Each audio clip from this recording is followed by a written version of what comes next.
A couple weeks back, I did a video showing you guys how you can switch out the shell on your Nintendo Switch with a custom white body one. Around the same time that we were shooting that video, a whole different shell design started blowing up on the internet, and the moment I saw it, I just knew we had to do a video on it. And that's a clear shell for your Nintendo Switch.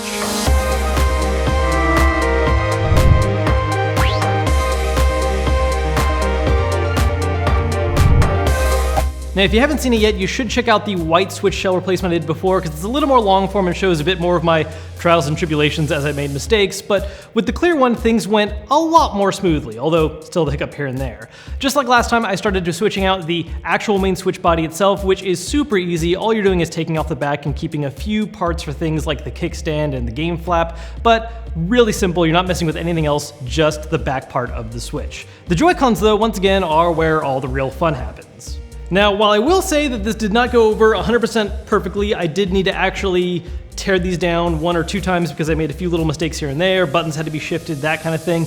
Overall, this did go a lot more smoothly than it did with the white one. I mean, it got the whole thing done in a fraction of the time as last time, and no missing screws this time, thanks to not actually doing it over carpet like a moron.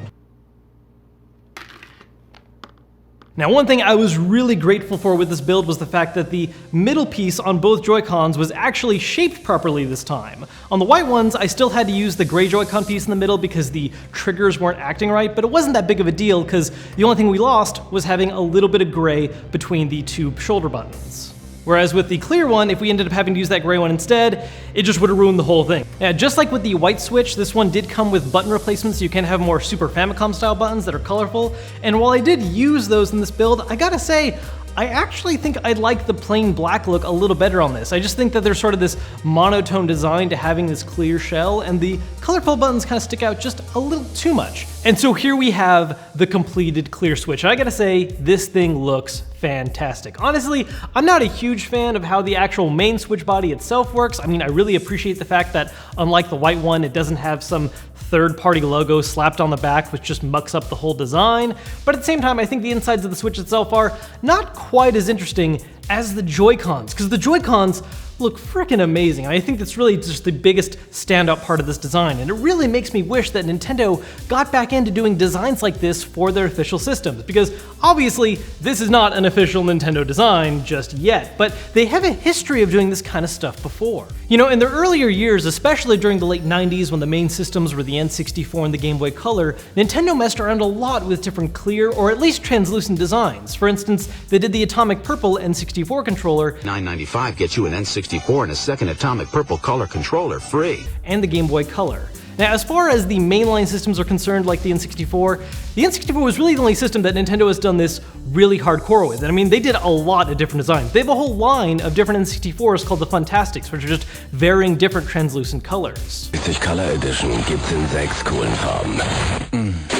Now, as for handhelds, Nintendo has actually messed around with this idea a lot more. The Game Boy Color, in fact, wasn't even the first time they did this. The original Game Boy Pocket came in a clear color as well, and they messed with the same translucent design on the Game Boy Advance. And then it kind of died down for a while with the DS's, but it even made a return more recently with the 2DS getting a clear red, clear blue, and clear black design that was exclusive to Japan.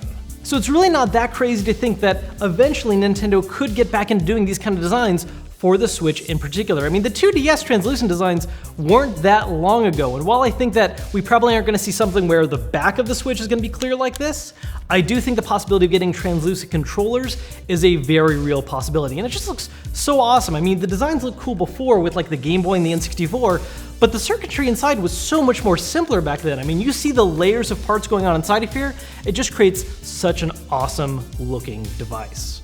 Now, when it comes to this one versus the white shell or any other custom shells you can buy out there, I definitely think this one is by far the coolest. I mean, if you're gonna do any kind of exchange like this is a great idea to go with. The only reason I would maybe advise checking out the white one as well, though, is because A, you don't have to worry about messing up any of the insides and then all of a sudden having a weird looking controller, but also because white is really easy to paint over and redo. So if you really want to get handy and kind of do your own sort of unique design where you do your own paint job, your own logo, or anything like that, the white one's gonna be an excellent choice for that. Otherwise, clear's a pretty easy win.